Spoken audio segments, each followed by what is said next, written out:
La lucha del pueblo saharaui nace del orden colonial de finales del siglo XIX, una época en que las potencias europeas libraban la batalla definitiva por el acaparamiento de territorios y de recursos naturales en el continente africano. En 1885, la Conferencia de Berlín inauguraba el reparto de África con un infame trazado de fronteras.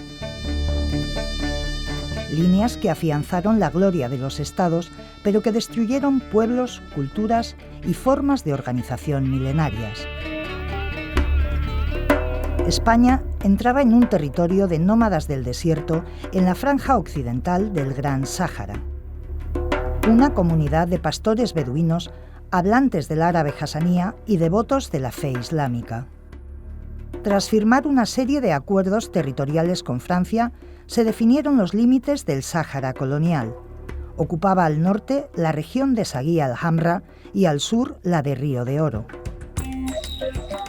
Con el descubrimiento de los yacimientos de fosfatos y la puesta en valor de su posición estratégica militar, el último gobierno franquista declaraba provincia española a esta tierra de nómadas del desierto del Sáhara Occidental.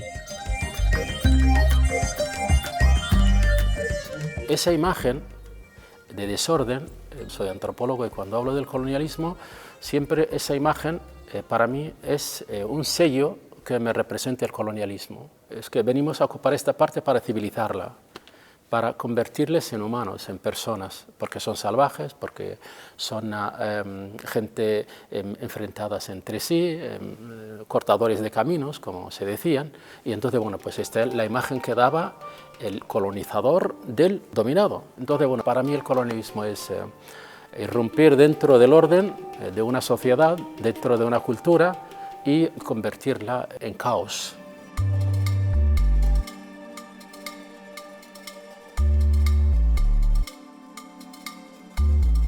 También Francia, en el año 1913, cuando la resistencia saharaui estaba enfrentada con el colonizador francés y el español, una de las primeras bibliotecas donde había todos los fondos más importantes de la historia del Sáhara Occidental desde el siglo XVII al XX fue quemada en un día por un tal coronel francés de la época que se llama Mauret. Y entonces esa es una de las también atrocidades del colonizador que destruye la civilización. Por un lado, algo que ocurre con la colonización cuando uno se pone a estudiarla es que ve cómo no se trata de un fenómeno aislado en el tiempo y en la historia, sino de un modo de pensar y de organizar las sociedades que permea a todo. No somos coloniales solo en la medida en el que en este momento ejerzamos el poder directo sobre otros países. Somos coloniales como modo de establecer los estados, como modo de relacionarnos internacionalmente.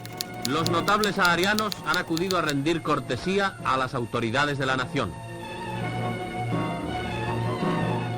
En ese sentido, además, cuando las memorias no han quedado resueltas, cuando se sigue hablando, como es el caso de España, que lo que se tuvo fue una colonización distinta, ejemplar, que lo que había en el Sáhara o en el norte de Marruecos o hasta en Guinea era una convivencia armónica y se eluden todos los componentes de violencia, de expolio y de desigualdad nítida entre dos poblaciones, mientras sigamos estableciendo los relatos en esos términos, no tenemos resuelto en el corazón de nuestras sociedades la cuestión colonial. España es el único pueblo sobre la tierra capaz, como el caballero de la triste figura, de estas grandes empresas de redimir a un pueblo y ayudarle sin pedirle nada más que una sonrisa, dice el generalísimo a los saharianos que le escuchan. La cuestión del Sáhara es en cierta forma rehén del realismo político, de la realpolitik, ¿no? Recordemos que el Sáhara se coloniza o lo coloniza España no porque sea una potencial fuente de recursos naturales o para explotar la fuerza de trabajo humana, sino fundamentalmente para proteger Canarias, para evitar que otros se coloquen enfrente a las Islas Canarias. Y esa lógica, digamos, de territorio funcional, los intereses de la metrópoli, va a ser determinante en la historia.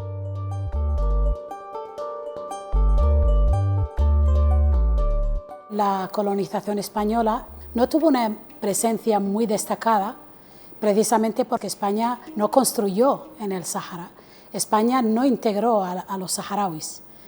Había pocas escuelas, no había universidades, los institutos se hicieron 2 en el Aaiún y en Villa Cisneros, casi al final de la presencia española en el Sáhara. Por lo tanto, vivíamos con una presencia muy poco notoria. Había cuarteles, había soldados de diferentes cuerpos, pero los saharauis vivían su vida nómada, vivían como indígenas, como nos llamaba España, porque la mayoría seguían viviendo con la explotación de los fosfatos en hileras de jaimas, en las afueras del pequeño centro urbano donde vivían las familias de los militares españoles y de los colonos.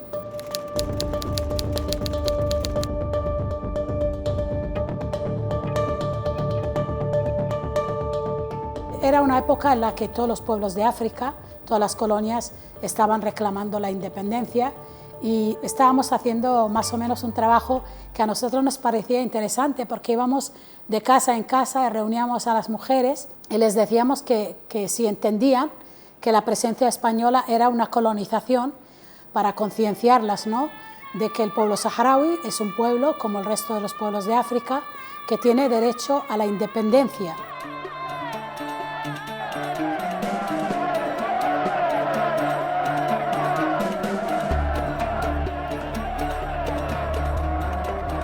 Cuando llegó allí el último equipo del gobierno general, llegó al Sáhara con la misión de realizar el referéndum de autodeterminación.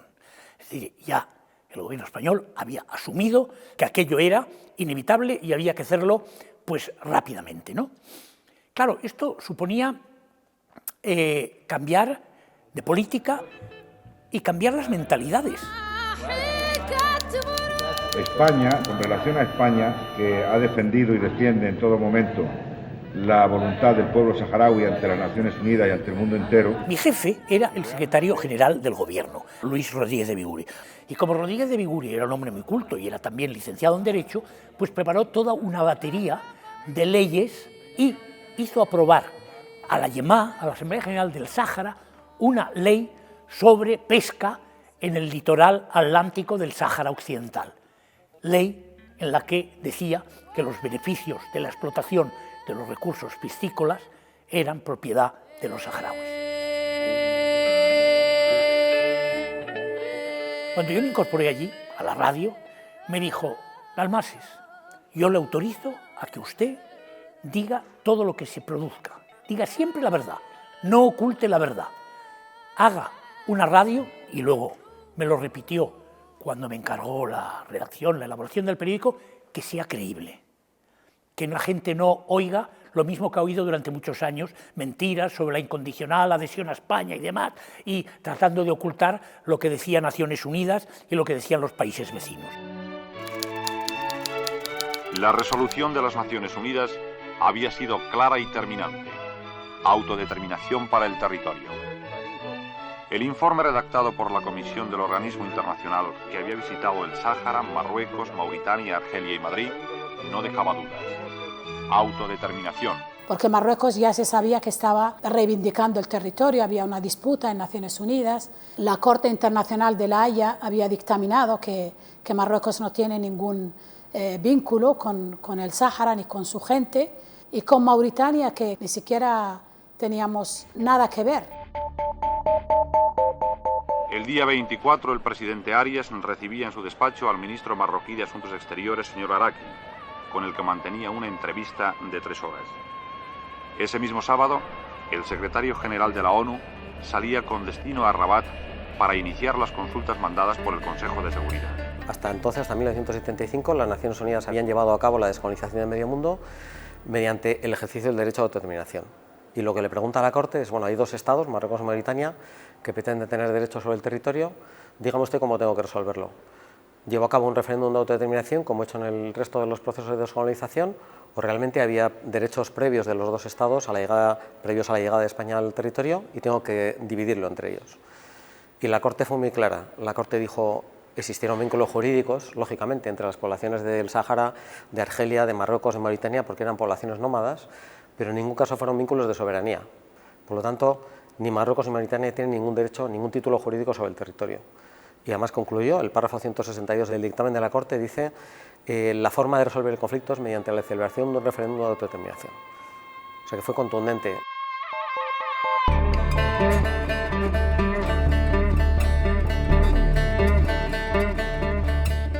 La primera persona que publicitó esta idea en el año 1969 fue Mohamed Basiri, un saharaui que fue desaparecido por el ejército español en 1970, en junio, precisamente por pedir una serie de transformaciones de carácter más bien moderado en un proceso que acabara llevando a la independencia del Sáhara, ¿no? Entonces, en junio de 1970, Basiri, después de una gran manifestación que dio origen a lo que llaman el grito de Zenla, que fue el lugar donde se realizó, a la demanda sistemática de los saharauis por su propia autodeterminación. La violencia que se ejerció sobre los saharauis en ese momento pues llevó a la desaparición de las personas que habían estado vinculadas en este movimiento. Muchas de ellas fueron encarceladas y después de 2 años de estar en la sombra, en el año 1973 surgió el Frente Polisario como la voz que representaba este proyecto. El Frente ha decidido establecer algunos puntos en su programa, entre ellos el constituirse en República Árabe Saharaui, no alineada dentro del Sáhara. No alineé au Sahara. Donc, la voluntad de nuestro pueblo exige que el Sáhara sea independiente. Y este proyecto se representaba ya no como una vía moderada y pacífica, que, como lo había planteado el movimiento de Basiri, sino a través de las armas. Y es cuando surge esta oposición armada al ocupante entonces, al colonizador que era España, y que se dio continuidad con la invasión marroquí-mauritania en 1975 y después con Marruecos hasta el día de hoy. El Polisario fue creado por el pueblo saharaui en 1973 y por eso el pueblo sigue el ritmo del Polisario. El Frente Polisario es un movimiento de liberación nacional reconocido por Naciones Unidas como el legítimo y único representante del pueblo saharaui. Naciones Unidas reconoce la legitimidad del uso de la fuerza por parte de los movimientos de liberación nacional para liberarse del yugo colonial. Entonces, el Frente Polisario lo único que hizo fue ejercer un derecho que le reconocía el derecho internacional y que le sigue reconociendo.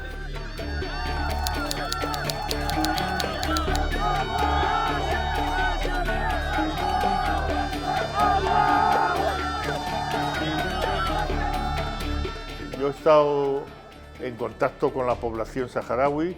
Pertenecía a una organización, comité de soldados unitaria, que ayudábamos y dábamos información al Polisario.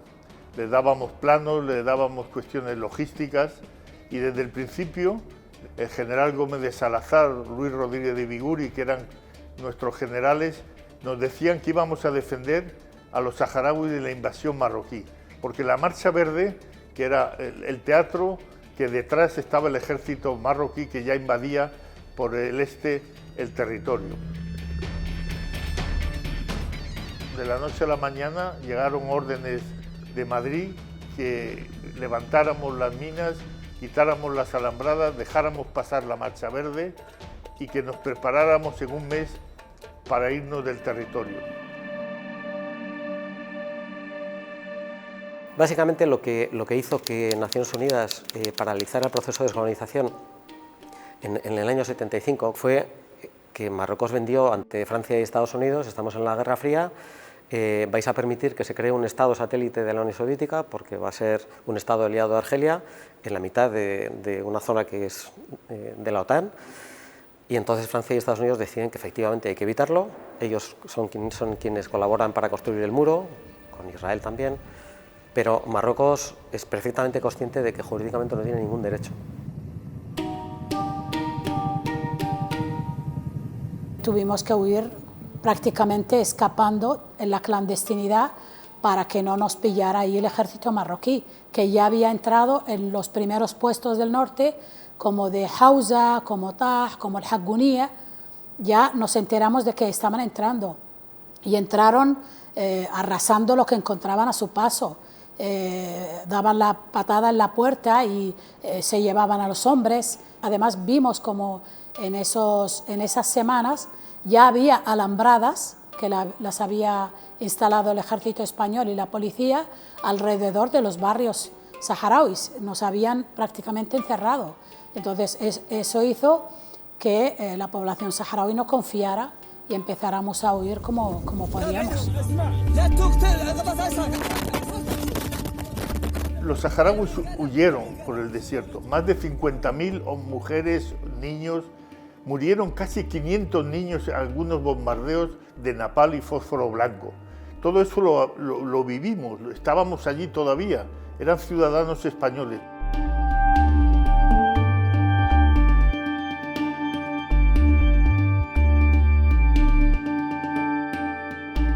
No podíamos ir al sur porque estaba Mauritania, tampoco podíamos ir al norte porque estaba Marruecos, no podíamos tirarnos al Atlántico, por lo tanto era ir al este.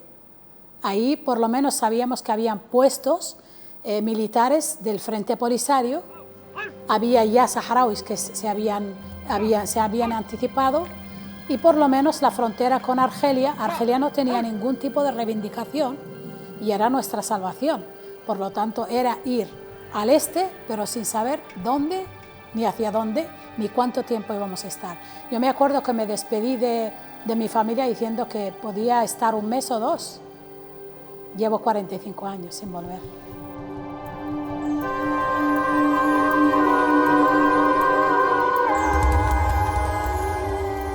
Cuando alguien me pregunta por mi fecha de nacimiento, como no me la sé, yo llegué al territorio argelino el 11 de marzo de 1976, la única fecha que yo me sé perfectamente. Entonces esa fecha la celebro como mi nacimiento, por todo el éxodo, por haberme salvado y por irrumpir en un mundo fuera de lo colonial.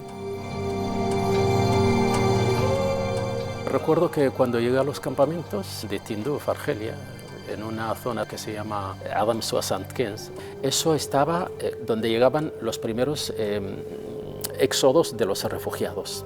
Y luego la organización del Polisario ha ido dispersando todos estos campamentos por miedo a que Marruecos cometa una locura, persigue a la población y la bombardea, como sucedió en Modrega, en Amgala y en Tifariti.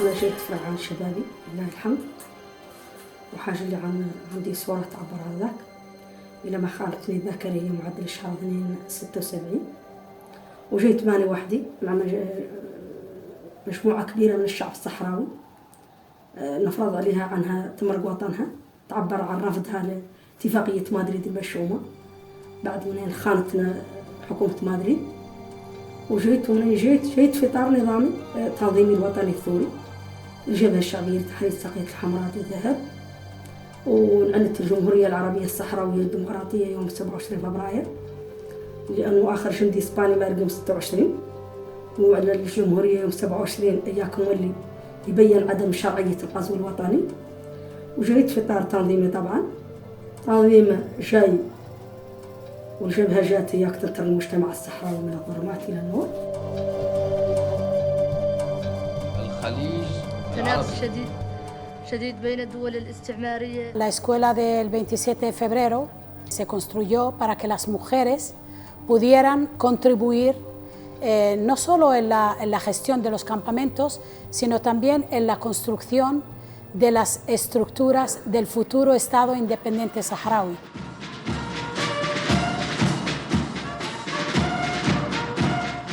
Eso fue importante porque allí se creó una conciencia colectiva de las mujeres desde la visión de las mujeres, de cómo deben gestionarse las cosas, de cómo se deben hacer las estrategias y de cómo se deben hacer las políticas, no solo del Frente Polisario como movimiento de liberación, sino también del gobierno de la República Saharaui.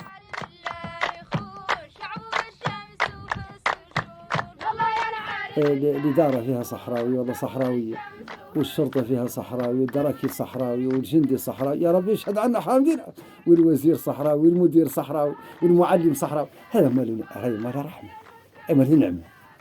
هذه تجربة زينة، تجربة حقيقة كانت زينة، وبنينا مؤسسات وبنينا دولتنا حامدين مولانا، مع أنها دولة المنف. غير بعد خذنا تجربة منين يجي الاستقلال نجبروا ناس عندها المؤسسات كاملة جاهزة، كل شيء جاهز. Creo que una de las cosas que mejor ha hecho el gobierno saharaui de entonces y los sucesivos gobiernos saharauis es ese empeño contumaz en formar a su sociedad, porque éramos una sociedad beduina, casi analfabeta, el porcentaje de analfabetismo era grandísimo y se volcó.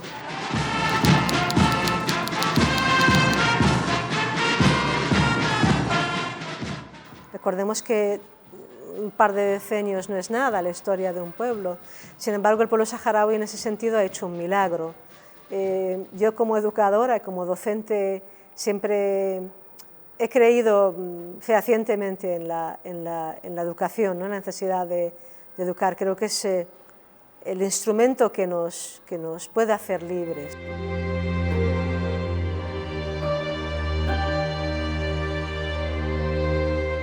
Asumir la tarea de organizar, de construir y de gestionar los campamentos fue una tarea mucho más dura que llevar un fusil.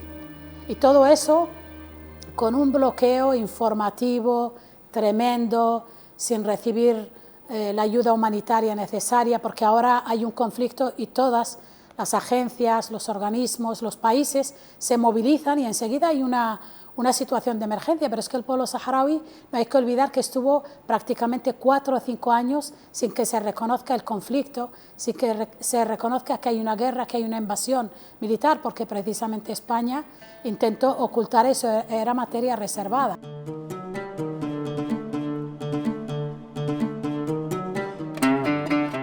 Precisamente por todo ese blanqueo que tenemos también de muchos episodios de nuestra memoria histórica. Abrir la caja de la colonización es abrir la caja de cómo se financió el franquismo, es abrir la caja de por qué el franquismo ganó la guerra civil, es abrir la caja de quiénes se siguieron beneficiando de lo mismo después de la transición.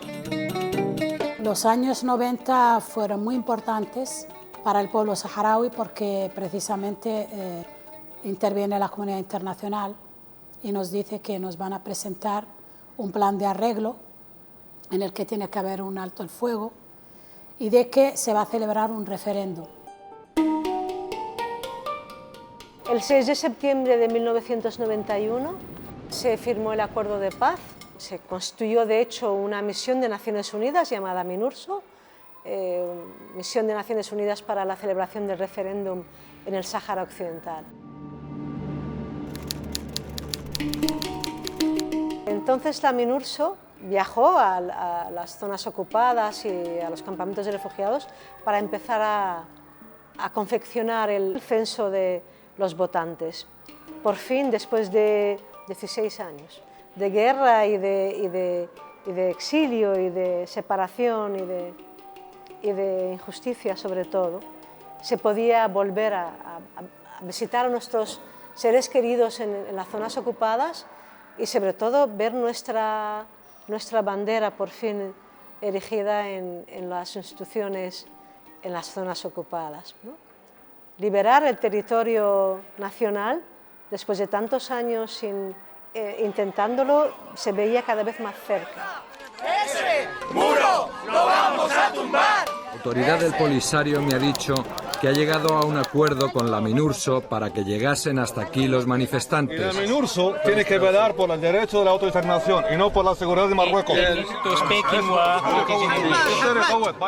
El referéndum no se celebra, son 29 años de espera, por lo tanto, todo lo que está sufriendo el pueblo saharaui de injusticias, de la falta de voluntad política de la comunidad internacional, el primer responsable es España. Eso no hay que obviarlo nunca, porque sigue siendo un problema de descolonización inconcluso. Después de muchas dificultades, de trabas, de dilaciones, etc., Naciones Unidas termina de establecer el censo. Y en ese momento una de las partes se niega a seguir realmente esa lógica. Y lo grave, en este caso de Naciones Unidas, no de la MINURSO, sino de Naciones Unidas, del Consejo de Seguridad, es que no toma medidas para garantizar el cumplimiento de lo pactado. Se consiente la negativa de una de las partes. Se pasa a una lógica distinta, que es intentar encontrar una fórmula política que satisfaga a las dos partes, ¿no? Que en cierta forma es dar derecho de veto a quien no quiere cumplir el plan de arreglo. Las Naciones Unidas no tiene mecanismos para obligar a los Estados a cumplir determinadas normas y más en concreto cuando se trata de miembros permanentes del Consejo de Seguridad o aliados del Consejo de Seguridad. Y en este caso Francia impide que se resuelva el conflicto. Hasta fechas muy recientes, Estados Unidos mantenía claramente que el Sáhara Occidental no formaba parte de Marruecos. Trump ha decidido cambiar su posición, de forma que ahora mismo ya son 2 miembros permanentes del Consejo de Seguridad quienes impiden que se ponga en práctica, que se aplique el plan de paz realmente, ¿no? Es decir, las Naciones Unidas no van a ser capaces de resolverlo porque no van a ser capaces de impedir que Estados Unidos o Francia obstaculicen la solución del conflicto. Pero hay un arma que es reconocida por el derecho internacional, que es el uso de la fuerza. Y el pueblo saharaui, el Frente Polisario, como representante del pueblo saharaui, tiene derecho a retomar las armas. Yo, en estos momentos, creo que no tienen otra opción.